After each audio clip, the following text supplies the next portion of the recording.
Am I the bad guy for not letting my stepbrother take my inheritance 5 years ago?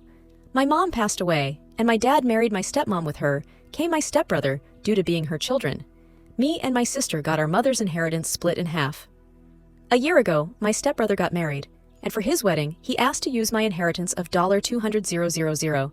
I told him no, because it's my inheritance, and he isn't related to my mother.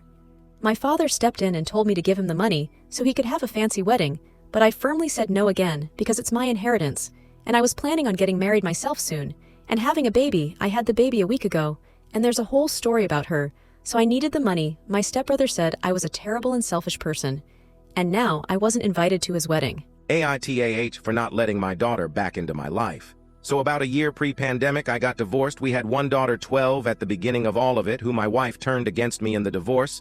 She was seeing a dentist now, so thought she hit the lottery and wanted to be done with me.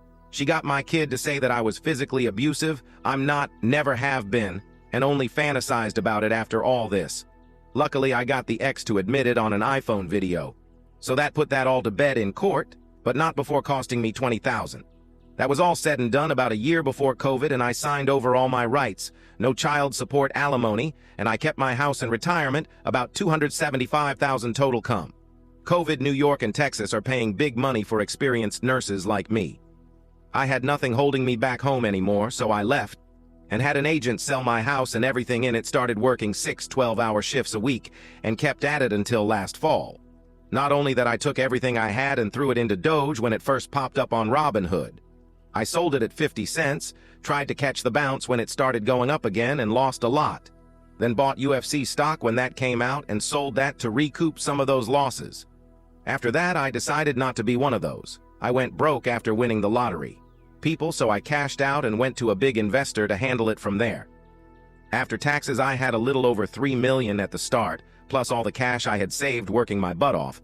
I came back and bought a nice house on a small lake with 20 acres and took a few trips. I posted pics on Facebook and Insta of all my trips, including a humble brag post of my retirement part-time work to keep insurance.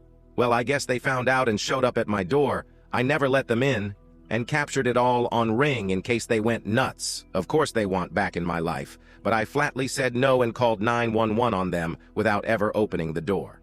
Some friends have said that I am being cruel to my kid, but I can't ever trust her again. I am for sure not letting the ex back in any fashion. ATA for telling my daughter, 16, that she cannot force someone else to be a parent. My daughter recently came to me to tell me she is 13 weeks pregnant, and she is upset because her boyfriend wants no part of the child's life and has been trying to get her to get rid of the child. I told my daughter she has a choice to make. Either raise this kid as a single mother or consider her options. She has it in her head that I or the system can force her boyfriend to step up.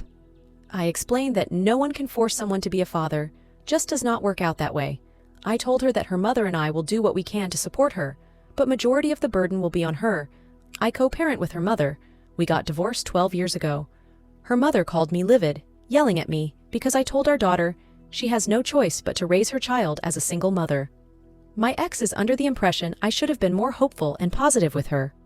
We don't know what her boyfriend will feel once the children is born. She has been feeding our daughter. Once her boyfriend sees the kid, he will come around. I do not buy that line of thinking. I told my ex that, to be frank, I think our daughter should either go for an abortion or consider adoption. I do not think a child has any business raising a child. My ex is under the impression that both of us will take on this responsibility to allow our daughter to finish school, go to college, become established. I told my ex if she wants to raise another kid anywhere from 6 to 8 years, that is on her, but I am not getting involved. I will provide support, but I refuse to raise this kid because both of them are being emotional and not logically about this situation. ATA for telling my husband that he should marry Sil if he is simping over her like that. I don't know if my husband is doing this on purpose or if he can't control himself, but he knows that it bothers me and still does it. He thinks the sun shines out of her. Nothing she says or does is wrong. When we visit, he would talk about her for 3 to 4 days. Afterwards, like he is in trance. We visited last weekend to see the new baby. I swear he was paying more attention to her and the baby than he ever did with me and any of our children. He was complimenting everything from how she looked, how clean the house was, the delicious food, how she even made the bread, how she remembered our favorite dishes, snacks, desserts. I literally had it with him and said enough a couple of times, but he just ignored me, and she just giggled all the time and welcomed the compliments. Now he has been talking about how great and perfect she is since we got home. I had enough, so I told him to go F her, if he is so in love. He looked at me with no expression and said very mature. I broke down and asked why he was doing this, knowing that I am completely the opposite of her, to a degree that we aren't even close. He knows we are the opposite of each other. I am not Little Miss Perfect. I don't clean the windows while my infant is sleeping. I don't cook and clean when I have just given birth, and I sure can't lose my baby weight in 3 weeks. Why is he so insensitive to my feelings? Even if it is true and I am just jealous and my jealousy is unfounded, isn't me being hurt and uncomfortable enough for someone who's supposed to love me to just stop? Am I the bad guy for not letting my stepbrother take my inheritance 5 years ago? My mom passed away, and my dad married my stepmom. With her came my stepbrother due to being her children. Me and my sister got our mother's inheritance split in half. A year ago, my stepbrother got married, and for his wedding, he asked to use my inheritance of $200,000. I told him no, because it's my inheritance, and he isn't related to my mother. My father stepped in and told me to give him the money so he could have a fancy wedding, but I firmly said no again because it's my inheritance, and I was planning on getting married myself soon, and having a baby. I had the baby a week ago, and there's a whole story about her, so I needed the money. My stepbrother said I was a terrible and selfish person, and now I wasn't invited to his wedding.